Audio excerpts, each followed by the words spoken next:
Assalamualaikum warahmatullahi wabarakatuh. Perkenalkan, nama saya Sabrina Alisa Safitri dari kelas akuntansi reguler sore A. Untuk mata kuliah manajemen sumber daya manusia ini, saya akan menjelaskan mengenai perencanaan sumber daya manusia. Yang pertama ada pengertian perencanaan sumber daya manusia. Pengertian dari perencanaan sumber daya manusia adalah merencanakan tenaga kerja agar sesuai dengan kebutuhan perusahaan serta efektif dalam efisiensi dalam membantu mewujudkan tujuan. Kutip dari Dr. Melayu SP Hasibuan. Kemudian ada tujuan yang pertama yaitu menentukan kuantitas dan kualitas. Yang kedua, menjamin tersedianya tenaga kerja masa kini maupun masa depan. Yang ketiga, menghindari terjadinya mismanagement dan tumpang tindih dalam pelaksanaan tugas. Yang keempat, mempermudah koordinasi integrasi dan sinkronisasi sehingga produktivitas kerja meningkat. Dan yang kelima, menghindari kekurangan dan kelebihan karyawan. Dan yang terakhir, sebagai dasar penilaian karyawan. Lalu ada faktor yang mempengaruhi. Yang pertama, dari faktor lingkungan eksternal, yaitu terdapat perkembangan ekonomi, kondisi sosial, politik, hukum, mempunyai indikasi perencanaan SDM. Kemudian ada perkembangan teknologi dan juga ada pesaing. Lalu ada keputusan organisasional, rencana strategis perusahaan dalam jangka pendek. Para perencana menerjemahkan rencana-rencana strategi menjadi operasional dan bentuk anggaran atau perancangan kembali pekerjaan dapat merubah kebutuhan dan memerlukan tingkat keterampilan yang berbeda dari karyawan.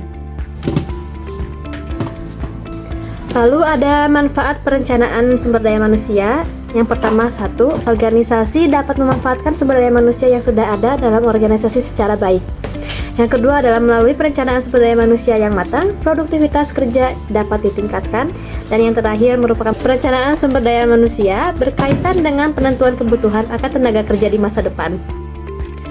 Lalu ada proses perencanaan sumber daya manusia. Alokasi ini membutuhkan pengetahuan untuk dapat meramal kemungkinan apa yang akan terjadi kelak, seperti perluasan, pengurangan pengoperasian, dan perubahan teknologi yang dapat mempengaruhi organisasi tersebut. Lalu ada prosedur perencanaan sumber daya manusia. Yang pertama, menetapkan secara jelas kualitas dan kuantitas sumber daya manusia yang dibutuhkan. Yang kedua, mengumpulkan data dan informasi serta menganalisisnya. Yang ketiga, mengelompokkan data dan informasi serta menganalisisnya. Yang keempat, menetapkan beberapa alternatif. Dan yang kelima, memilih yang terbaik dari alternatif yang ada menjadi rencana. Dan yang terakhir, menginformasikan rencana kepada para karyawan untuk direalisasikan. Kemudian ada sistem dalam perencanaan sumber daya manusia. Terdapat 3 sistem di sini, di antaranya yang pertama adalah inventarisasi persediaan sumber daya manusia. Yang kedua adalah forecast SDM sumber daya manusia atau peramalan sumber daya manusia, dan yang terakhir adalah pengawasan dan evaluasi. Kemudian ada peran sumber daya manusia dalam merancang pekerjaan. Peran sumber daya manusia dalam mendesain pekerjaannya adalah hubungan yang sangat dinamis.